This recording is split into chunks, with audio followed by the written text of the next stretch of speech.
Welcome to the AstroGiraffe podcast, episode 2. I'm Mike, the writer, I'm Olivia, the artist. and today is going to be our first movie review episode of the podcast. You want to tell them what movie we're reviewing? The new Joker with... Joaquin Phoenix, I think is how you pronounce it. Directed by Todd Phillips. This will be a spoilery episode. Yeah, we're gonna do the spoilers. Yeah, there's not so much you have to talk watch about. The movie Yeah. first. Yeah, and I mean, It'll be better if you watch the movie first anyway. If you want- then you'll have a better understanding of what we're talking about. yeah, so if you haven't seen the movie, go see the movie. It's great. You want my It really non-spoiler review? Go see the movie. Yeah. It's great. It's a very good movie. So where do you want to start with this? Okay, before we get into it, we're thinking of doing these podcast episodes like every 2-3 weeks, depending on how it's because we're both busy. Real life, real jobs, that kind of thing. So we're thinking of having our little divided topics, like the first episode was 1 week of the month, and the second week of the month, doing a movie review or a TV show episode review or something like that. Keep it easier on us, less preparation goes into a movie review, I feel like. Yeah. So that's the plan, and we just saw Joker last night, the Monday after it opened, so pretty early on into its run, already making over $90 million. And everyone box I've office. talked to has liked it. Yeah, A it's lot. very popular among everyone that's not a critic Yeah. or a social media influencer. I didn't know. Do critics, do they not like it? Well, it has, I want to say like a 60-70% on Rotten Tomatoes. Oh. A lot of the reviews, though, I mean, to the listeners, I don't go off of Rotten Tomatoes. I feel like Rotten Tomatoes is just as credible as a Facebook post. You know, in the sense that anyone can be a critic and leave a review. Like for this Joker movie, one of the reviews of the Rotten Tomato official critics was, "This movie made me sad, so it's bad." And I was like, really? That's silly. That's your critique of the movie? Yeah. So, for future reference, if we talk about Rotten Tomatoes, I don't see it as a valuable or credible source when it comes to a movie. If you pay attention to anything on Rotten Tomatoes, pay attention to the audience score, because at the end of the day, movies are about the audience, not the critics. No movie maker sets out at the end of the day and is like, let me make a movie For that critics. impresses the critics. It's Yeah. always like, let's make a movie people are going to enjoy. You know, so with that being said, what a movie Joker is. It was a roller coaster. That's for sure. Yeah, it's one of those movies that make you Think. makes you talk, makes you question Yeah, a lot of stuff. it does. So I can see why it makes people uncomfortable. It makes you uncomfortable. It really does. But it also makes you think. So it does a lot to you. Yeah, and what a comic book movie able to do that is amazing. Because usually comic book movies are like superhero movies. It's just like, here's the bad guy, and then here's the good guy, and he's gonna save the day. Here's And this it's big very purple simple. dude with Kool-Aid rocks, and he's gonna kill the world. Yeah, and it's not bad. It's just like, I like those kinds of movies, but it's very different, and that's what makes it stand out, I think. Yeah, because I think the last time we had a serious superhero, or maybe even like not horror or straight drama movie, maybe Heath Ledger, Christian Yeah. Bale Batman, Yeah, that one was definitely That darker, one was but pretty even dark then and it gritty. was still kind of just but it black wasn't and one white. that makes you think like this. So Yeah, he was just a, edgy Joker. yeah. He wasn't, he didn't have a lot of layers to him, really. This one has a lot of layers. He has a lot of layers, and I think the big crux of this movie is that you follow Arthur Fleck, who is the Joker. You follow him down this descent Yeah, into because insanity. he doesn't start off bad. He actually starts off as one of the Or best does he? people. I mean, there are some people who think the ending of the movie is actually the beginning. Yeah, I'm just gonna go off the movie. Because that... Let me not overcomplicate Yeah, it. I don't want to overcome. If like it comes out that that's true, then we could do like a different movie review based off that, or we can do something like that. But like just the movie as it was, like he starts off as like one of the best because everyone in the city like just sucks, and they're all jerks, and he actually like tries to be somebody, and he tries to make people smile, like the kid on the bus, like. That was so sweet. It was such a cute scene. And then the mom had to ruin it and be like, oh, back off. Yeah, and I think that's the early indicator to what this film's actually gonna be. I mean, I think a lot of people, and this is gonna upset or trigger people maybe, but I feel like a lot of these online people who are going crazy saying this Joker movie is not a movie people should be seeing, it's bad for people, that kind of thing. I think it's the people that are kind of guilty of this, and they don't want to see their faults, their problems on the big screen. I think everyone's like that sometimes, where they're just short with strangers. They don't care. Yeah. They don't really think about how other people even in this feel. case, it's not even being short with a stranger. She knows he had a condition. She just doesn't care. Yeah. You know. So I mean, it's one of the situations where it comes off at first like they want us to sympathize. Yeah. With Joker. Well, I think they do. I think they want you to sympathize, I disagree. Well, I think they do. Like, originally, they want you to, like, kind of, like, relate to him in a way and feel for him. And then you see him spiral into the crazy Joker, and then it makes you uncomfortable. So it's kind of, like, relatable and then repulsive, like, that kind of thing. I think you can definitely see that. And the good thing about the movie is that different people can see it different ways. Yeah. I never once felt like I related to the Joker. I don't know. But I felt like I could relate to the situations he was in. Yeah. Or to the scenes I was seeing. Because I don't think this film, when it was being written and directed and made, just produced, I don't think anyone ever was like, let's make the Joker a good guy. Let's make people feel like they can be the Joker. No, I don't think... Because that's not what the Joker is. The Joker is an anomaly. He's the boogeyman in Gotham City. And this does a good job of building that character. Yeah, they didn't want us to empathize. They wanted us to understand. That makes sense. Maybe that's what I'm trying to say. They did that by putting him in situations and having him mingle with people we can relate to. We've all met the friendly stranger in the elevator. We've all met the thugs on the streets or the naughty kids on the streets. We've all met the people who just don't care. You know, and taking that a step further, we all have that one family member that sucks. Yeah. So I mean, and I think it's a big part of why people don't want people seeing the movie, is that they look at this movie and go, oh no, people sympathize the Joker. We already have a psycho problem or whatever their arguments are, and I think if they watch the movie, it's very clear it's not meant to empathize or romanticize with the Joker. Yeah, no, I don't think it's meant to romanticize. It's understanding and seeing what's it like when a mental ill person just breaks and snaps. So with that being said, it's not the most comfortable movie to watch. No, it's really not. But you should still go see it. It's actually really uncomfortable to watch because it's so real. Because there's actually people that are like that. Maybe not to, like, the Joker extent. Like, they're not like that. But, like, there are people who have problems and are just kind of brushed aside. And then... So... What would you say stood out to you the most in this movie? I liked the music.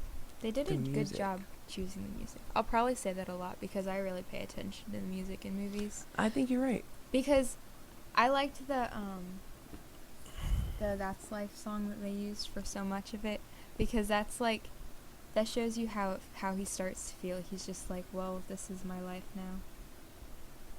And I thought that was interesting because it's a really upbeat song, and then, you see this crazy guy. And then I liked the suspenseful music they used, and like the ones that they used for different situations. I just thought it really fit well. Yeah, I agree.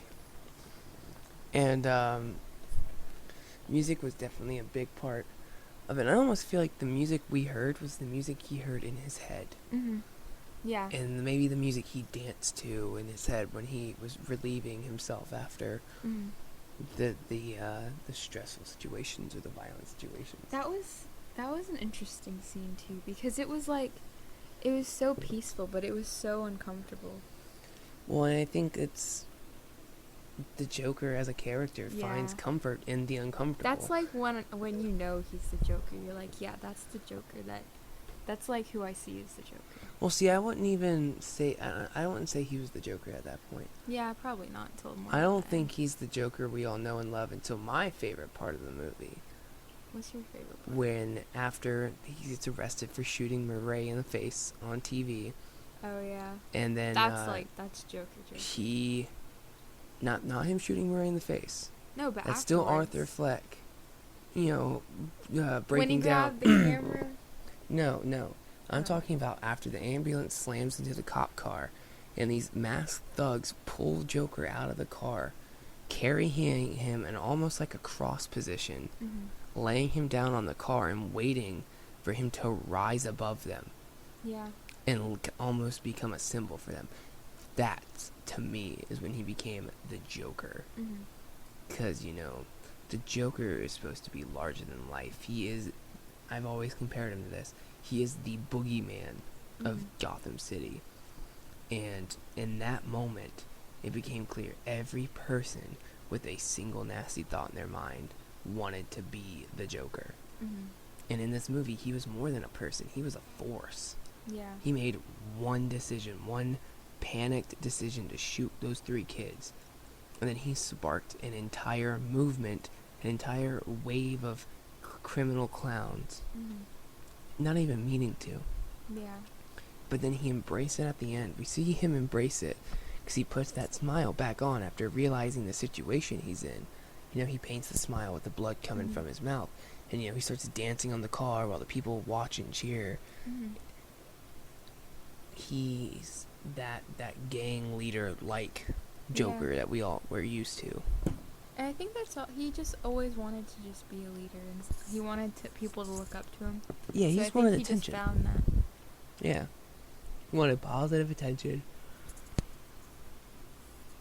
And he got it from criminal clowns. Not killer clowns from outer space, but criminal clowns. What you wanna bring something up? No. I don't know. You really question who the real villain is too, because if people weren't jerks to him, he wouldn't have become the Joker. That's a good point. Because I was thinking about that a lot, and when he really breaks down, it's after that one girl, he goes into an apartment, and when you see she was all a delusion, that was so sad. I was so depressed. So you found that sad?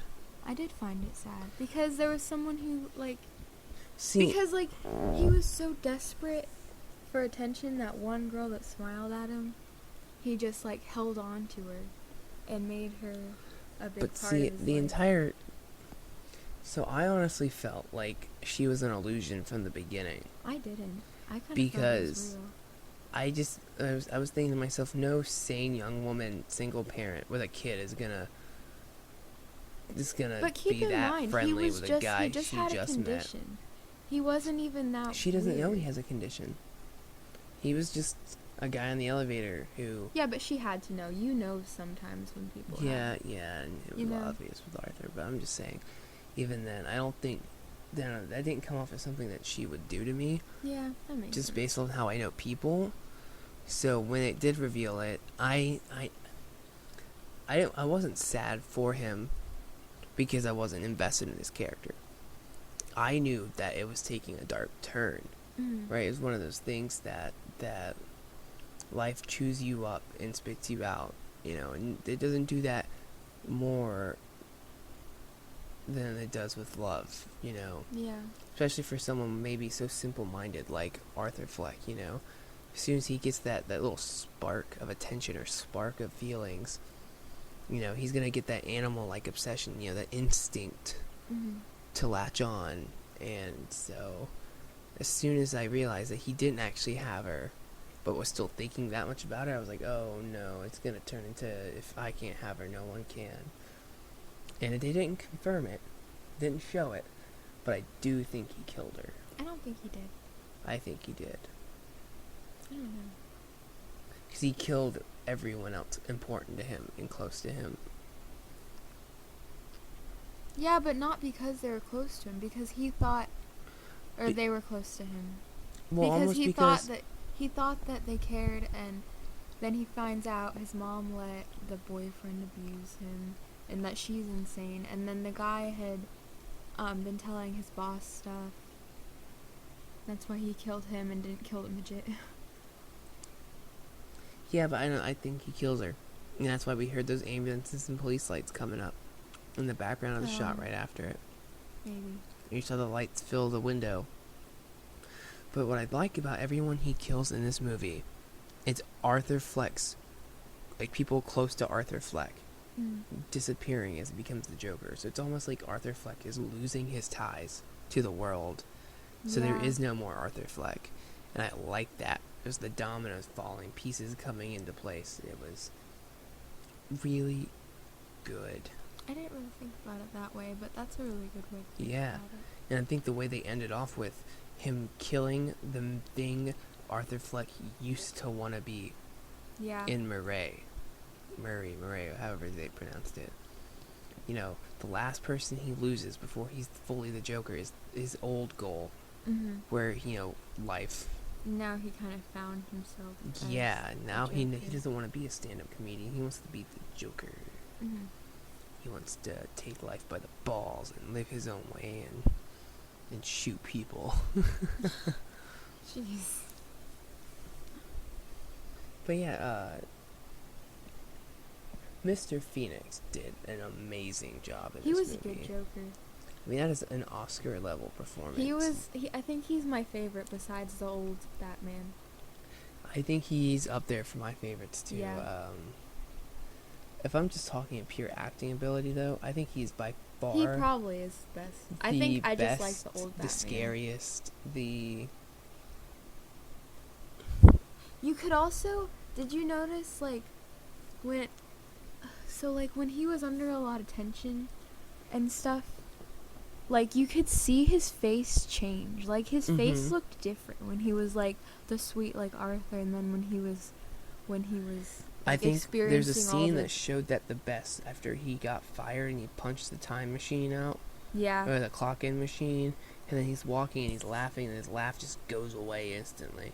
Yeah. And I'm like, oh, shit. No, but you can see his face change sometimes. Yeah. It's just so interesting. I don't know how he did it. He got every tiny mannerism down, every breath. Yeah. I mean, just the way he would hold himself when he was having his laughing He was very fit. good at it. And it's really hard to portray someone who is that weird, who gets that strange. Yeah, I mean, it definitely takes a toll on the actor. He's talking about it. The weight loss, the playing a criminal. I mean, he claims he was actually driven mad for a while. So, I mean it's a demanding role. Yeah. And Jack Nicholson warned Heath Ledger when he played the Joker. Heath Ledger and Joaquin were best friends, and they talked a bunch about it when Heath Ledger was playing it. Well, because you kind of absorb the part, it becomes a part of you, so you have to almost go crazy, or think about making yourself go crazy. Yeah, and I think in terms of pure just being an icon, that's a Robert Downey Jr. Iron Man level performance, in the sense that he might be the new standard for Jokers. Bye Heath Ledger. I think he will. And I think he should. He's like, that was just a really good Joker. And they found a way to mix every aspect of the comic books. Comic books have had so many stories on the Joker. And they found a way to mix just about every single one in a way that makes sense. Except for the acid bath, but no one really likes the acid bath, so... Yeah, but it shows you, like... I mean, you get kind of sick of just crazy things happening to people, and then they become villains, you know? You know, and I think it makes it so much scarier. Because it's a real person. Because it could be a real person in society, you know what I mean? I think that's why people don't like it. Either, because you see that it can be a real person. Yeah, exactly. And it is really scary. And it opens your eyes to a lot of things, I think. And it's a lot of things that people don't want to see. Yeah. I mean, people don't want to see kids that, you know, do crazy stuff like the kids in the alley or, like, the guys on the subway. Like, you don't want to see that. Definitely. But that's what people are like sometimes. And it's terrible. So, as of right now, there are no plans of taking this universe anywhere. It's a one-time standalone film. I think they should. Well, I liked the Batman they set up. I know you said that. Yeah, I was telling her and a few of my other friends that if Todd Phillips, the director, could take the time to develop Batman's mental state the same way he developed the Jokers in this movie, and then set them against each other, that could be the best superhero ever made. Because the movie paid so much attention to every little fray in his mental state. Yeah, they really pay attention to, like, the human mind in this movie. Yeah, and if they can do that... Which makes it so good. With Batman, who's not a completely sane person, don't get me wrong. He's really not. I kind of like that Batman's a little crazy. Well, not crazy. He's a little crazy. He's not crazy. He's a little weird. He's weird, but he's not crazy. You know, a normal man won't dress up like a bat and go fight crime. I don't know, I think that's crazy. I wouldn't say crazy, because I feel like crazy and intelligent don't go well.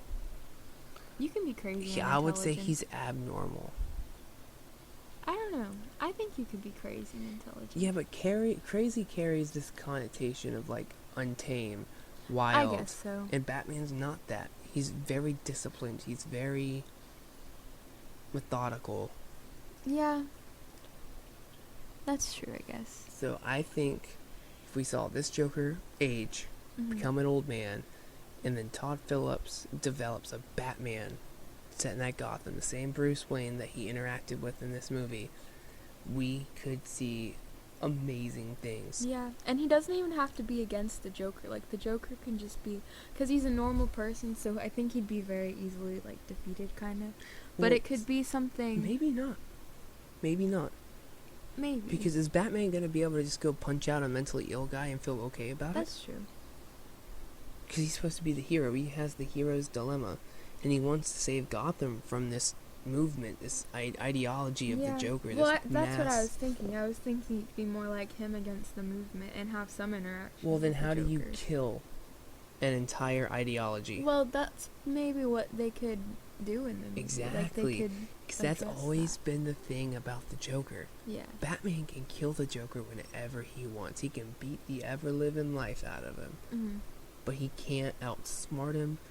You know, Joker's always going to have the upper hand emotionally, mentally, and morally. That's what makes him so complex. In this universe, he has the whole city with him. Yeah, I mean, he became a symbol of resistance. And that's scarier than a villain. Having a mob against you. Yeah, I mean...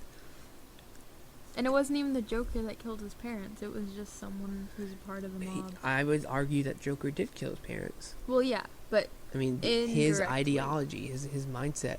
And I feel like this Joker, if they chose to put him up against the Batman down the road, I think he'd be a lot more formidable than I've heard a lot of people say. Because a lot of people are chopping it up to him not being very intelligent on his own, right? All this was an accident or whatever. All I'm going to say is this. By the end of the movie, the Joker had an ideology. What did he say before he shot Murray in the face? You getting what you deserve. He has opinions on morals and ethics and what's right and what's wrong.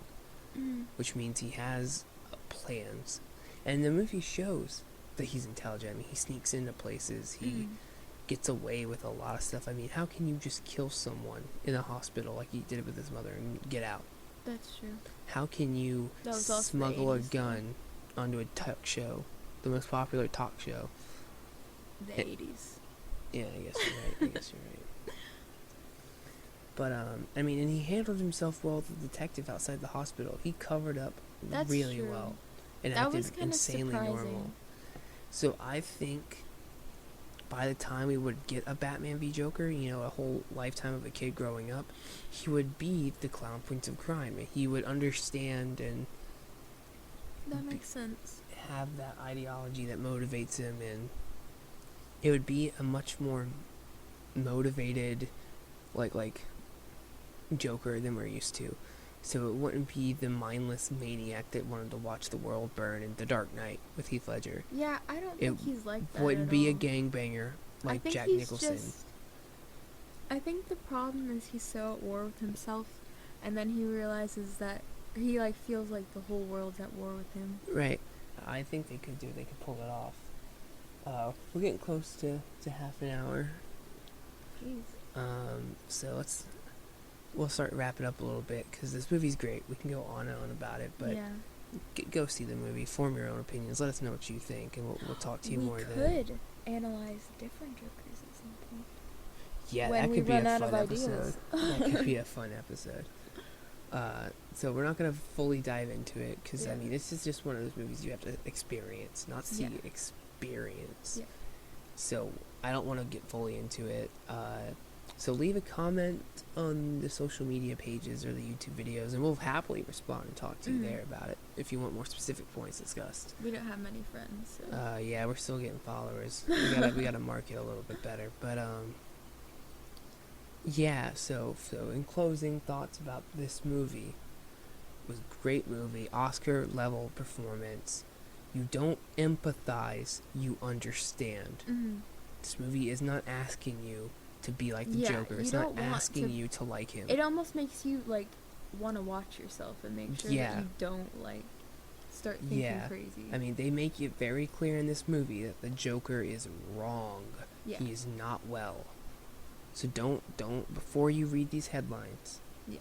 saying it's a bad movie, it's promoting this bad stuff, see the movie for yourself, form your own opinion. And it opens your Movies- eyes to a lot more than it would make people want to be Yeah. like the Joker. And at the end of the day, it's not about what the critics say or the online influencers or whatever news site wants to get the easy click on the headline. See the movie for yourself. Mm-hmm. Form your own opinion about it. This is a movie that comes along not very often. Yeah. I I mean, if enough people see this could spark a worldwide discussion on just how people treat other people. Yeah, honestly. I mean, it was intense. It was good. We're gonna Intense see. is a good word for it. It really was intense. It was emotionally intense. Yeah. I feel like. I mean, it wasn't very action heavy. It's not full of violence. Yeah, and it's not slashery. No, You it's know, not it's full not of like a horror violence. movie. But when it is violent, it is violent. And it's really uncomfortable because, the whole apartment killing and the mom killing, Mm-hmm. it was so normal, and it's you don't expect it. Yeah. It's just, it's So- very interesting. Just watch it. Yeah, so definitely go check it out. Let us know what you think of it. We'll be very excited Yes. to hear what you guys think. So in closing, on my final question, if you could see any other comic book character get this type of movie so focused on developing them as a solo standalone character, who would you like to see, Marvel or DC? Yeah. Yeah, who would you pick from Marvel or DC to get a movie like this? I'm Are you asking you a asking question. me? Yes. Oh. I You're thought the that was, co-host. No, the I'm ending asking you. question. I've already told them what to comment. Well, I don't know. Like you said, Batman would be a really good one.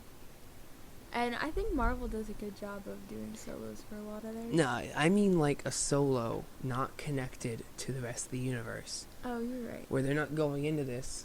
Cause I love the Marvel movies, don't get Mhm. me wrong.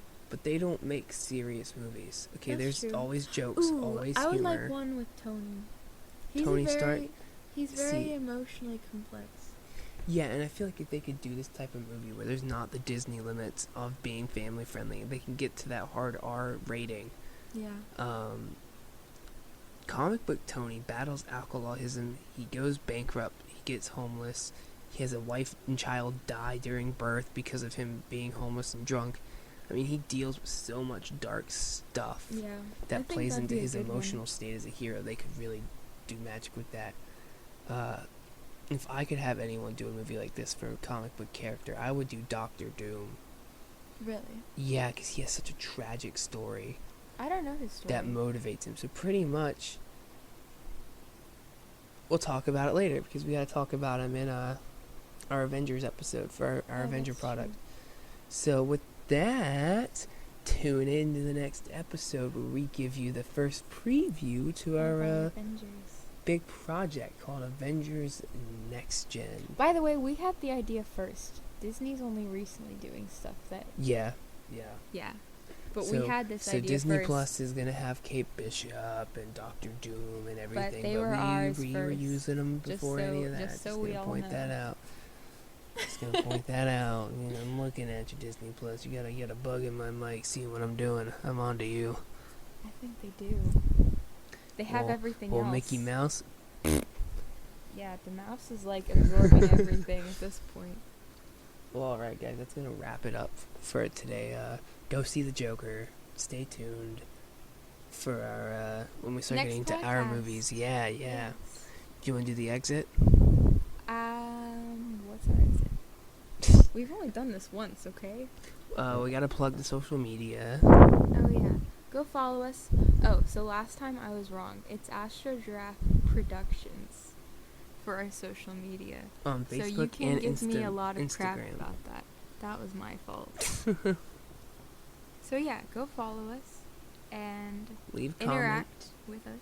likes, Yeah, views. likes and views and stuff. subscribe on YouTube. Yes. Stay up to date.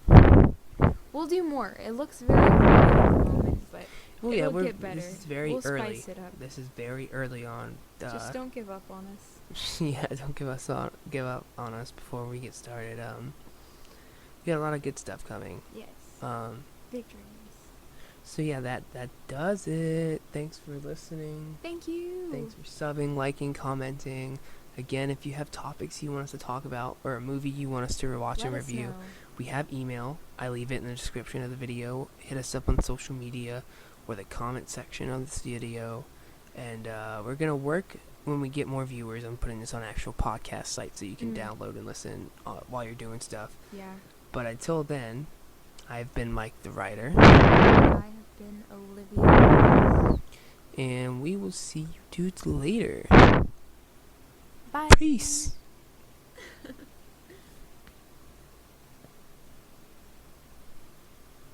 Post-credit scene. Spider-Man will return. You're such a nut.